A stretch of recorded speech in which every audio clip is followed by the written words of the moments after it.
I get asked by a lot of students about jazz and learning jazz.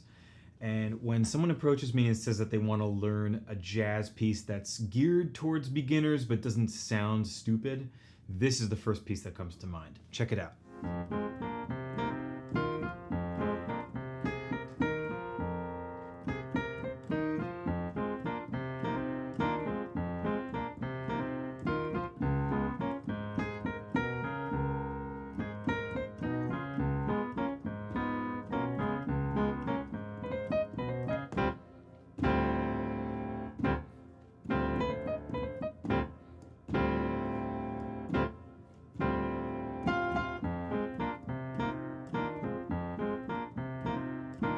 So in my experience teaching, I've found that the main thing that makes this tune difficult is that the bass line is so iconic, so you have to play it. The chord progression, these aren't just straight block chords. It's kind of a line within itself with some motion, and you have to play it. And there's also a melody.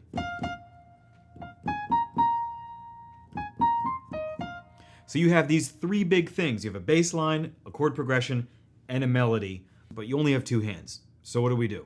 Not to worry. I have found a hack that works most of the time. And basically what you're gonna do is sacrifice the chord progression and drop out occasionally with your right hand in order to play melody. This is exactly the trick that I used at the beginning of this video. So if you didn't notice, that's a good thing. That means that the transition between chord progression and melody in the right hand is relatively seamless. If you did notice, that's great. It means that your ears are really good. So let's start with the most important part, which is the left hand bass line. So what you need to do is find F on your piano, and F is going to be, in this case, 2 octaves almost below middle C. So here's middle C. Let's count backwards. B, A, G, F. There's F, but this is too high. So let's go down to this F. If you have a full-size piano like me, you can actually go further to this, which is even better. But a lot of people watching this video might have 61 key keyboards or even little 37 key MIDI keyboards that hook up to the computer, which is totally fine. So for now, just play an F that sounds like this. Use your pinky, and then use your middle finger, finger 3, to play C, and then use your index, finger 2, to play E flat, and then use your thumb, finally, to play F once again up here. So this whole bass line spans 1 octave, F to F, like that. So 5 on F, 3 on C, 2 on E flat, thumb on F. And the rhythm is like this.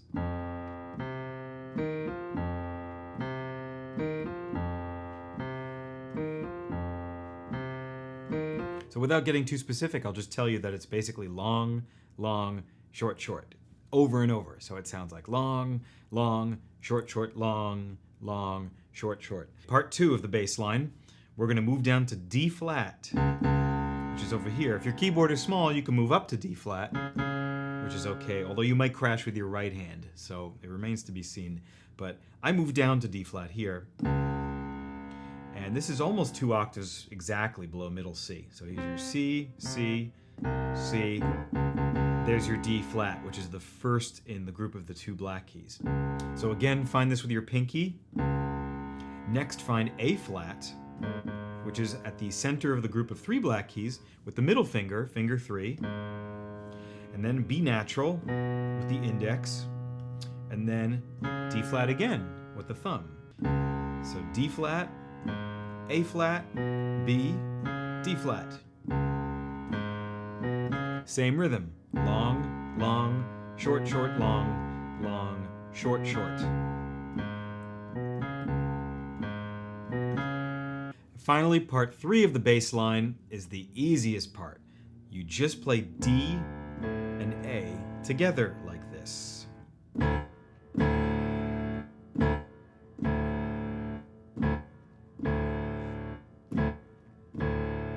The rhythm I'm doing is short, long, short, long, short, long.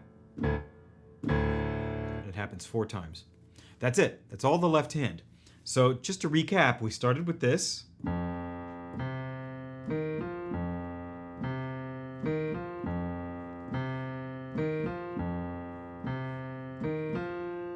then we move to this.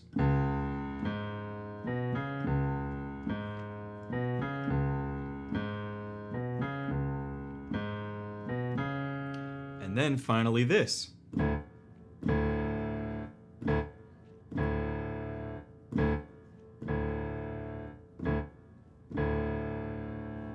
Let's do the chord progression that happens in the right hand.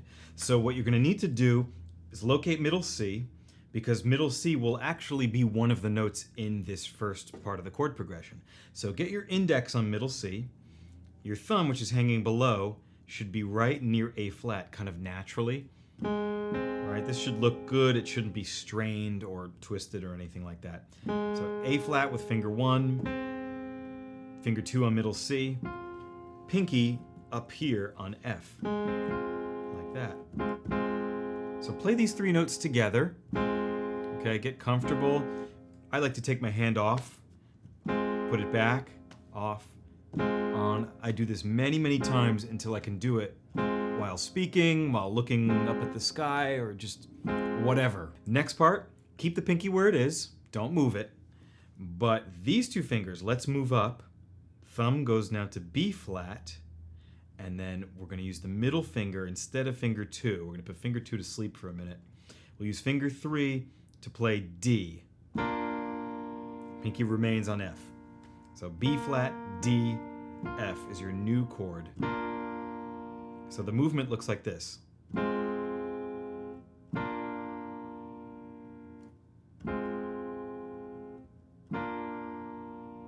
Okay?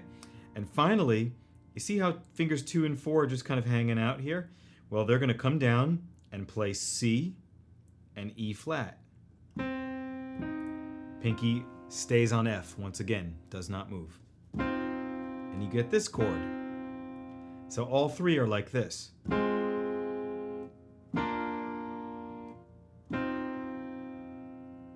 And after you do that, you retrace your steps backwards and you come down. So you essentially do the chords in reverse order. So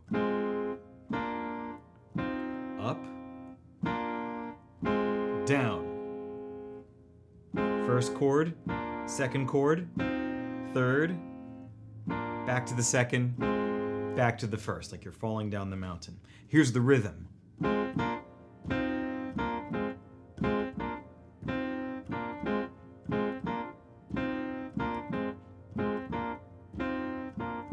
Before I go on, I wanted to point out that sometimes I'm doing this. Okay, that's a grace note. Before I get to the final shape of the first chord progression, C, E flat, F, my thumb is flicking B flat like that, because that's what Herbie Hancock did. It's so quick, there's barely any weight on the B flat. You're coming off of it almost immediately to sink into the actual chord, which is what matters. So you don't have to do that. You can just play this. For the sake of the tutorial, it's easy for me to just do this. But if you see me playing through and doing this, now you know why. This chord progression could take a while to master, so pause the video, work with it, maybe take a couple of days or even a week to get comfortable, because you need to understand that first chord progression in order to do this next one that I'm going to show you. So the second chord progression sounds like this.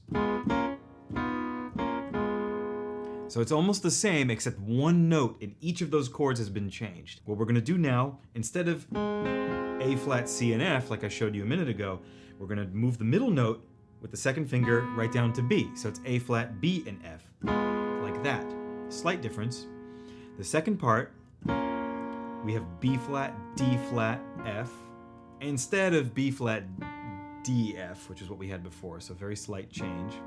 So A flat, B, F, B flat, D flat, F. And finally, we're going to have B, E flat, F, instead of C, E flat, F, which is what we had in the last time. So it's a very slight change for each chord. And instead of sounding like this, we get this. So it's a little bit darker. Okay, so just to recap, A flat, B, F, B flat, D flat, F, B, E flat, F, like that. and we do the same pattern. We move up, and then we retrace our steps backwards. Once you have that, the next part is really easy. It's just going to be the notes G, C, F in the right hand, like this.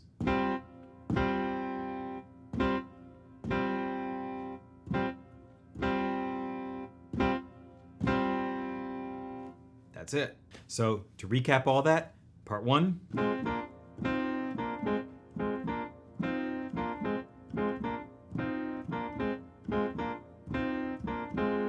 Part 2.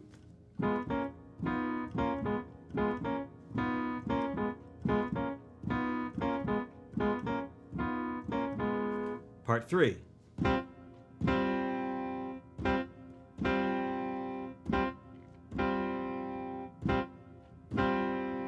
Putting the hands together. Okay, this will take a little bit of patience, but just bear with me. What we're gonna do is start with the left hand first. It's gonna strike F before the right hand does anything. So just refresh the left hand pattern first, actually. So play this with me.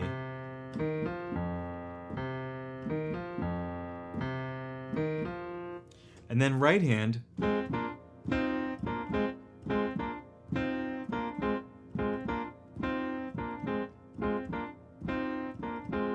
Here's how they come together. Left, 2 right hand strikes, left, right, and now they're going to strike together twice. Let's do that again. Left, right, right, left, right, together, together. It's tricky.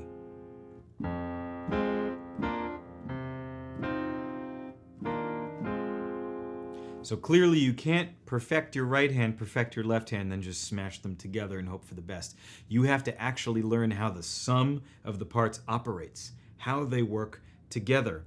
Okay, the left hand is striking here on its own, then the right hand is striking, then they're striking together, etc., right? So you have to kind of see a graph mentally or a timeline and know when it's one or the other, how long in between, and when they're together.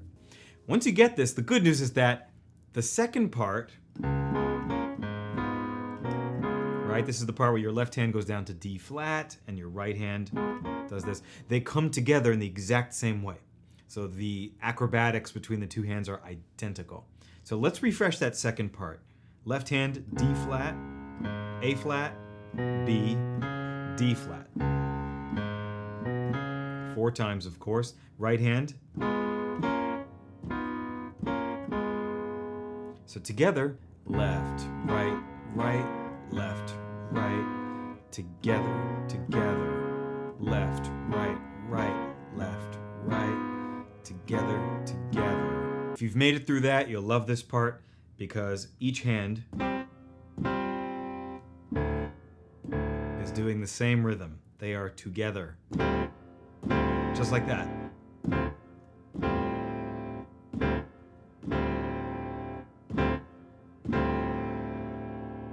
So if you've gotten through all of this so far, congratulations. I'm going to play through all of it, and maybe you can try to play with me. If not, slow down the video. If you can't do it yet, don't worry, just listen and enjoy.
So we haven't even talked about the melody yet.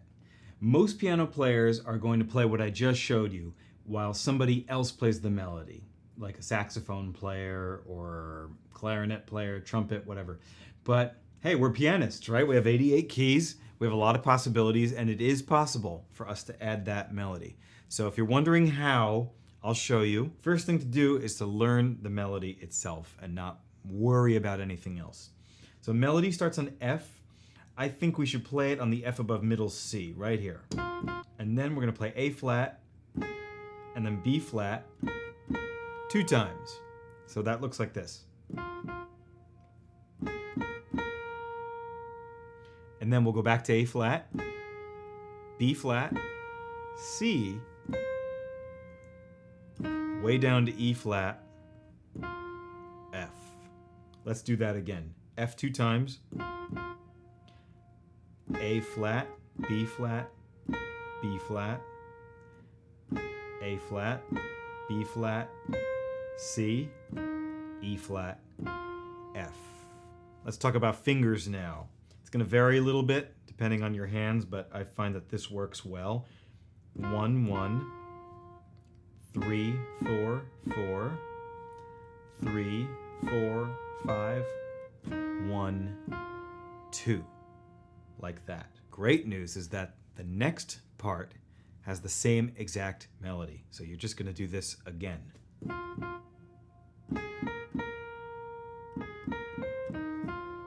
So that's pretty cool. You get a little buy one, get one deal there. And the next part sounds like this. And you do that twice. So what we do is start with 2 on B, flick it really quickly to 3 on C. So that looks like this. This is a little bit tricky for some people. I'll show you an easier alternative in a minute if that doesn't work for you. And then Pinky plays E flat.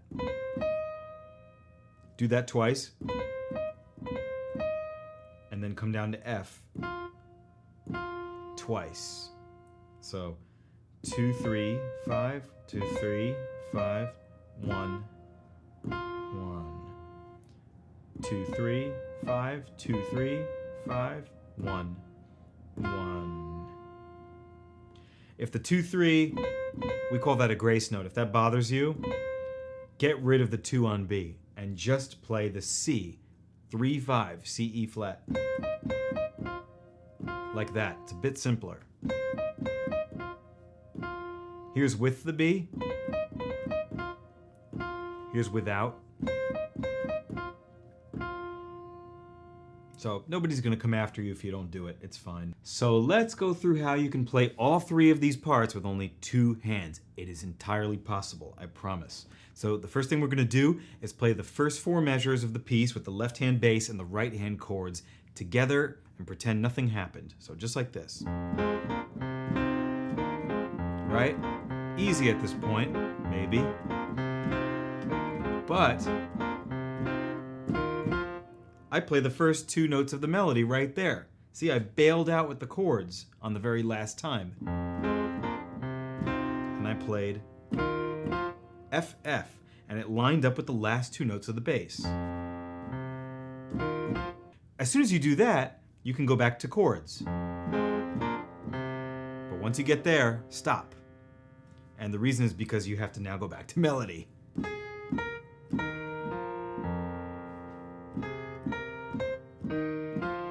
Now you can go back to chords.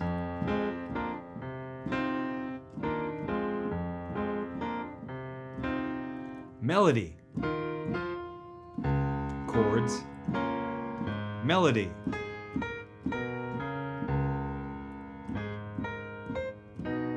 Chords.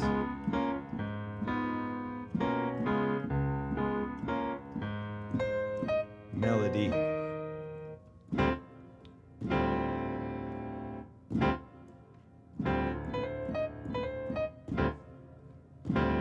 Okay, this last one's a little interesting because the melody goes, or this, if you're doing the more advanced way. It ends on F, and the chord that happens at that moment also has F as the top note. So that's pretty cool. So if you go into the chord, melody to chord, it's really seamless there because the pinky is playing the melody note anyway, and the ear picks up that top note. So that's pretty cool. Like that. Once you do that, you just do 4 bars of the chord progression from the beginning. Like that.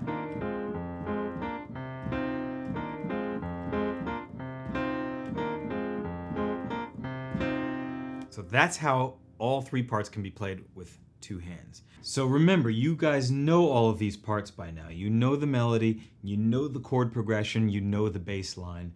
It's just about coordination and getting the right hand to move at the right moment in relation to the left and vice versa. So you can accomplish that by just rewatching that part, slowing it down, and doing a little bit, maybe doing 2 measures or 4 measures. Anyway, I hope you guys enjoyed. I'm gonna close out the video by playing through that one more time very, very, very slowly so that you can see how all 3 of these parts are coordinated, because I don't think I can play it enough times, so why not?